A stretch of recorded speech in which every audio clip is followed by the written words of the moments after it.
सभी संविदा साथियों को नमस्कार। साथियों, आज मैं फिर आपके समक्ष कुछ चर्चाएं करने के लिए वीडियो के माध्यम से आया हूं और मूल रूप से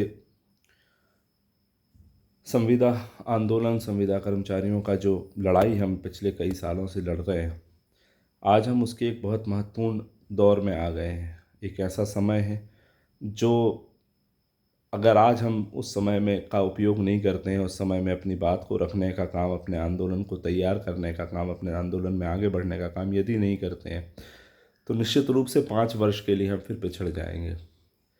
और साथियों, जो स्थिति अधिकांश कर्मचारियों की, संविदा कर्मचारियों की, एनएचएम के हमारे साथियों की जो है, वो स्थिति, जो वो परिस्थितियाँ, चाहे वो जिस परिस्थिति में हमारे कार्यरत संविदा कर्मचारी हैं उनकी स्थिति है, या जो हमारे सपोर्ट स्टाफ के साथी जो आउटसोर्स कर दिए गए उनकी जो स्थिति है, या हमारे बीमा के लेखापाल साथी हैं, या हमारे मलेरिया के एमपीडब्ल्यू साथी हैं, या हमारे अप्राइजल या अन्य कारणों से जो पद समाप्ति के जो बचे हुए कर्मचारी निष्कासित हैं, उन सभी की परिस्थितियों को यदि आज आप मूल्यांकन करें तो हम उम्र के उस पड़ाव पे पहुंच रहे हैं कि शायद अब हमारे पास 5 वर्ष और नहीं है कि हम इंतज़ार कर सकें, या हम इस आंदोलन में या इस समय को निकालने के बाद ये उम्मीद रखाएं कि 2028 के चुनाव के पहले हम 2027-28 में एक आंदोलन करके नियमितीकरण की कोशिश करेंगे। अब हमारी पारिवारिक स्थितियां, हमारी उम्र की स्थितियां, जो स्थितियों में हम पहुंच रहे हैं, उसमें अब ये संभव नहीं कि हम 5 साल और इंतज़ार कर सकें। इसलिए मेरा आप सभी से निवेदन है, हाथ जोड़ के निवेदन है कि जो 13 तारीख को संगठन की हमने बैठक रखी है भोपाल में, उसमें आप सभी लोग अपने ज़िले से प्रतिनिधित्व सुनिश्चित कराएं। अपने ज़िले के जो भी सक्रिय साथी हैं, जो भी आपके पदाधिकारी हैं, वो पदाधिकारी स्वप्रेरणा से स्वयं आए। यदि वो स्वप्रेरणा से नहीं आते हैं, किसी अगर मगर किंतु परंतु में उलझे हुए हैं, तो ज़िले के साथी उन्हें प्रेरित करें कि आप जाइए। और यदि प्रतिनिधित्व नहीं होता तो जो भी ज़िले का व्यक्ति संविदा हित चाहता है वो अनिवार्य रूप से भोपाल 13 तारीख को आए, क्योंकि 13 तारीख की जो बैठक है, उस बैठक में हमें अब परिस्थिति जो है, आंदोलन शीघ्र अतिशीघ्र करना होगा। इस आंदोलन का जो मूल उद्देश्य है, वो उद्देश्य सिर्फ यही है कि हमारे सुरक्षित भविष्य के लिए शासन प्रयास करे, आदेश करे। जब तक हमारे नियमितीकरण या स्थायीकरण की पॉलिसी सरकार नियमावली आदेश बना के नहीं देता है, तब तक के लिए 5 जून 2018 की नीति को लागू करे। निष्कासित साथियों की बिना किसी विलंब के तत्काल बहाली हो। आउटसोर्स की व्यवस्था को समाप्त कर जितने भी कर्मचारी आउटसोर्स सपोर्ट स्टाफ के गए हैं उन्हें तत्काल वापस से बहाल किया जाए। इन सभी मांगों को लेकर हम फिर से प्रदेश में एक बड़े आंदोलन का शंखनाद करना चाहते हैं। सारी प्रदेश की टीम, सारे जितने भी संविदा हित चाहने वाले संविदा कर्मचारी हैं प्रदेश भर के, सभी ये चाहते हैं कि जल्द से जल्द आंदोलन हो। इस आंदोलन के लिए समस्या क्या है? समस्या सबसे बड़ी जो आज हमारे बीच में एक चुनौती है, वो है जिलों पे जो उदासीनता कर्मचारियों द्वारा, हमारे ही साथियों द्वारा दिखाई जा रही है। बड़ा ही दुख का और दुर्भाग्य का विषय है कि हमारे साथी अपने ही आंदोलन, अपने ही सुरक्षित भविष्य की लड़ाई को लेकर इतने अधिक उदासीन हो जाते हैं, तो बड़ा दुख होता है देखकर। और एक राजनीतिक विचारधारा की बात कह लें, किसी भी एक व्यक्तिगत या एक संगठन की बैनर की बात कह लें, या किसी नेतृत्वकर्ता की व्यक्तिगत नाम को लेकर या उस व्यक्ति को लेकर जिस भी तरह के शिकायतें हैं, जो भी तकलीफ़ें हैं, मेरा सिर्फ निवेदन यही है कि 13 तारीख को आएँ और 13 तारीख की बैठक में आके वहाँ अपनी बात रखें। वहाँ बताएं कि साहब हम ये परिवर्तन चाहते हैं, या हम ये रणनीति में चेंज चाहते हैं, या हम ये चाहते हैं कि इस बार आंदोलन इस तरह से नहीं, इस तरह से किया जाए। ये सारी चीज़ें जब हम एक मंच पे बैठ के चर्चा करेंगे तब तो हम उसमें निराकरण कर सकते हैं।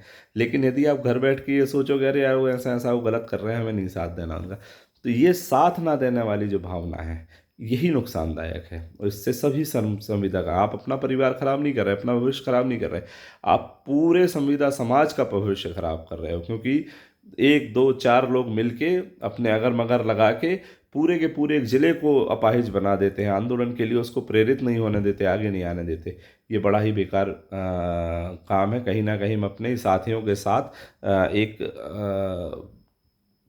अपने आंदोलन के साथ एक गद्दारी कर रहे हैं, पाप कर रहे हैं, जो कि बिल्कुल नहीं करना चाहिए। मेरा सभी से ये निवेदन है। आप खुद बताइए, आप सभी समझदार बुद्धिजीवी लोग हैं, संविदा स्वास्थ्य कर्मचारी जितने भी हैं मध्य प्रदेश भर के, मुझे नहीं लगता कि इतनी मतलब मानसिक स्तर किसी का इतना कम होगा जो ये नहीं समझ पाएगा कि आज का जो राजनीतिक परिदृश्य है मध्य प्रदेश का, उसमें आंदोलन करके ही हम अपने सुरक्षित भविष्य का सपना साकार कर सकते हैं, है ना। तो उस सुरक्षित भविष्य के लिए, उस स्वर्णिम दिवस के लिए आज से ही कमर कसें, बलिदान करें।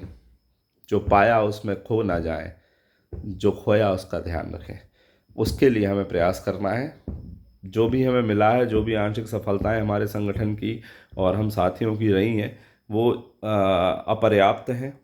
और जब तक हमें सुरक्षित भविष्य की सौगात नहीं मिलती है, जब तक कोई भी उपलब्धि बेकार है। कई जिलों में कई जगह अलग अलग लोगों द्वारा मुझे चूँकि सूचनाएं लगातार मिलती रहती हैं, बहुत सारे जिलों के व्हाट्सएप ग्रुप में मुझे ऐड कर रखा है साथियों ने, तो मैं जिलों के ग्रुपों को भी पढ़ता रहता हूँ, मैसेज देखता रहता हूँ लोगों के। और बहुत सारे लोग व्यक्तिगत रूप से भी संपर्क करके मुझे ये सब सूचनाएं देते रहते हैं। तो उन लोगों का आज के डेट में मेरे हिसाब से सबसे ज़्यादा घातक वही लोग हैं जो आज निष्क्रियता की ठेकेदारी कर रहे हैं बैठ के। भाई, आप के पास यदि कोई बहुत अच्छा आइडिया है, आप बहुत बड़े नेतृत्वकर्ता हैं, आप बहुत बड़े मठाधीश हैं, तो क्या दिक्कत है, आप आइए और नेतृत्व कीजिए आंदोलन का। यहाँ किसी भी व्यक्ति को, चाहे मैं हूँ चाहे अन्य जो हमारे प्रदेश कार्यकारिणी के साथी हैं, किसी को कोई नेतृत्व करने की भूख नहीं है, किसी को नाम की भूख नहीं है। हम सभी बिल्कुल स्वच्छ मन से ये चाहते हैं कि आंदोलन हो, स्वच्छ मन से ये चाहते हैं संविदा का भविष्य अच्छा हो, संविदा का भला हो। यही हम सभी का उद्देश्य है। उसके लिए आज आप हमसे जो भी मांग रखोगे, जो भी आप हमसे अपना प्लान रखोगे, हम बिल्कुल सहमति देने तैयार हैं, है ना। लेकिन निष्क्रियता की ठेकेदारी कोई नहीं कर सकता, क्योंकि ये बहुत घटिया चीज़ है जो आज मैं अनुभव करता हूँ। कई मठाधीश, कई ऐसे लोग हैं, और मैं फिर बात वही है कि अब मैं आप से सवाल करूं या उस व्यक्ति से, मठाधीश से सवाल करें, आप लोग सवाल करें, उसके ज़िले के लोग सवाल करें कि साहब चलो ठीक है, तुमने कह दिया कि ये लोग ठीक नहीं है, या ये संगठन ठीक नहीं है, या इनकी विचारधारा कुछ भी ठीक नहीं है, चलिए, तो आपने 3 साल में 4 साल में क्या किया।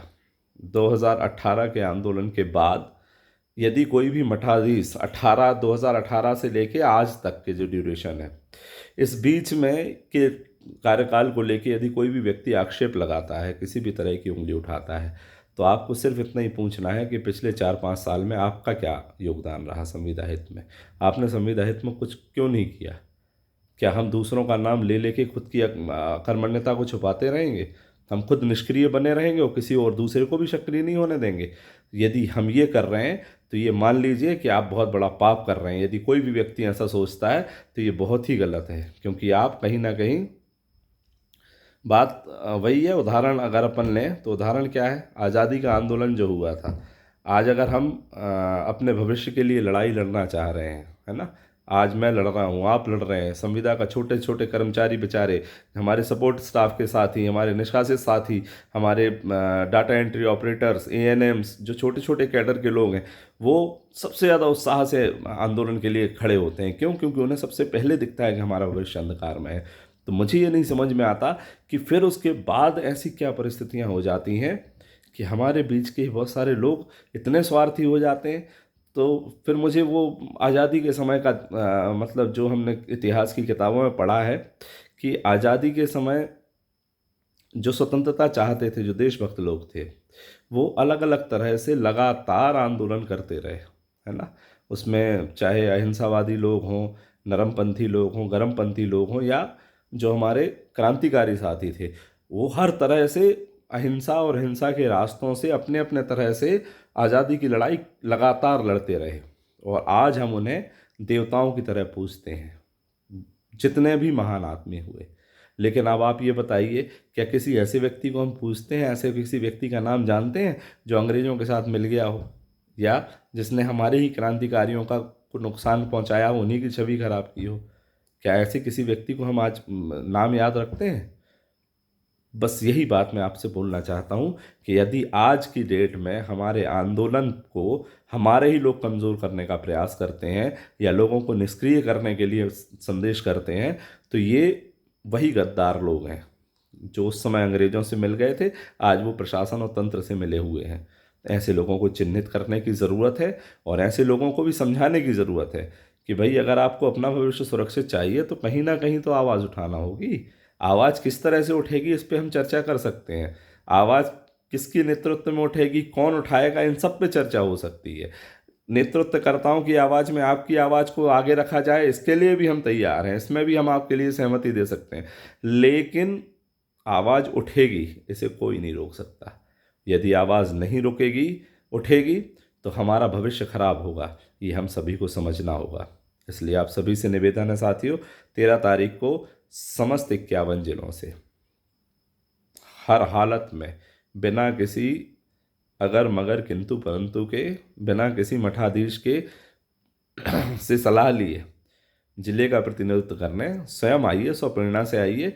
हम बैठ के कार्य योजना बनाएंगे, हम एक रणनीति बनाएंगे, और उस रणनीति पर चलकर, उस रणनीति का पालन करके, रणनीति हमारी कोई किसी एक व्यक्ति की या किसी 2-4 लोगों की बनाई हुई नहीं, सारे जिले बैठेंगे, सारे जिले मिलके एक रणनीति बनाएंगे। सबके मिले हुए सुझावों से, सबके मिले हुए प्रयत्नों से हम एक रणनीति बनाकर फिर हम आंदोलन में उतरेंगे। आंदोलन जल्द से जल्द करना है और ऐतिहासिक आंदोलन करना है। ऐतिहासिक आंदोलन इस मायने में क्योंकि ये कहीं ना कहीं हमारे भविष्य की लड़ाई है, ये एक धर्म युद्ध है, और अब चूके यदि तो फिर 5 साल चूक जाएंगे, 5 साल फिर पिछड़ जाएंगे। और मुझे नहीं लगता कि 5 साल नौकरी करने की भी अब हम लोगों में, संविदा के शोषणपूर्ण व्यवस्था में, कम अल्प वेतन की स्थितियों में कितने कर्मचारी नौकरी कर पाएंगे, है ना। बड़ा दुख होता है साथियों जब हमें पता चलता है कि हमारा ही संविदा का एक साथी कहीं ना कहीं दिवंगत हो गया, वीर गति को प्राप्त हो गया। फिर उसके बाद क्या मिलता है? मात्र 6 महीने की तनख्वाह या 50,000 रुपये। क्या एक परिवार में, परिवार के मुखिया की मौत के होने के बाद 50,000 रुपये में कोई व्यक्ति अपना परिवार का की जो एक परिस्थितियां बिगड़ती हैं किसी मृत्यु के बाद, क्या उसके परिवार को संभाला जा सकता है? क्या उसके परिवार के सुरक्षित भविष्य को सुनिश्चित किया जा सकता है? बिल्कुल नहीं। यही सब जो शोषण की व्यवस्थाएं हैं, यही सब जो परिस्थितियां हैं, संविदा कर्मचारी दिन रात भुगत रहा है, उसको लेकर ही सुरक्षित भविष्य होना बहुत ज़रूरी है। नियमितीकरण, स्थायीकरण, 5 जून 2018 की नीति, निष्कासितों की तत्काल बहाली, आउटसोर्स सेवा से, आउटसोर्स प्रथा से मुक्ति, ये सारी चीज़ें कहीं ना कहीं शासन प्रशासन को अब देना होगी। नहीं देंगे तो संविदा कर्मचारियों का उग्र और विकराल रूप आंदोलन का, जो कि भोपाल से लेके और सड़कों तक प्रदेश के हर ज़िले में, हर स्थान पर हमें दिखाना होगा। और सारे मठाधीशों को, सारे नेतृत्वकर्ताओं को हमें ये समझाना होगा कि ये लड़ाई किसी विचारधारा के लिए लड़ाई नहीं है, ये लड़ाई किसी पंडाल के लिए, किसी बैनर के लिए लड़ाई नहीं है, ये लड़ाई किसी नेता के चेहरे की लड़ाई नहीं है। ये लड़ाई हमारे भविष्य की लड़ाई है, हर एक व्यक्ति के व्यक्तिगत भविष्य की लड़ाई है। उसे हमें व्यक्तिगत भविष्य की लड़ाई समझकर ही लड़ना है। और इस लड़ाई में जितने व्यक्तियों का जितना अधिक से अधिक योगदान, चाहे वो बौद्धिक स्तर का योगदान हो, चाहे वो तन मन धन का योगदान, भोपाल में जब आप आंदोलन के दौरान देंगे तब ये आंदोलन सफल होगा। तो इस आंदोलन को लेकर फिर से मेरा निवेदन है आपसे, करबद्ध निवेदन है कि किसी भी तरह की किसी भी शंका कुशंका को ना पालें। सारी शंकाएं कुशंकाएं लेकर 13 तारीख को भोपाल आएँ। जब आपको हम सारी शंकाओं कुशंकाओं से मुक्त करके हम एक टीम वर्क के साथ आंदोलन में उतरेंगे। जब हम आपको संतुष्ट कर देंगे, आपकी पूरी आपकी शंकाओं का निवारण हो जाए, उसके बाद अपने ज़िले में जाके पूरी ईमानदारी के साथ एकता का संचार कराएं और आंदोलन को सफल बनाएं। बहुत बहुत धन्यवाद साथियों।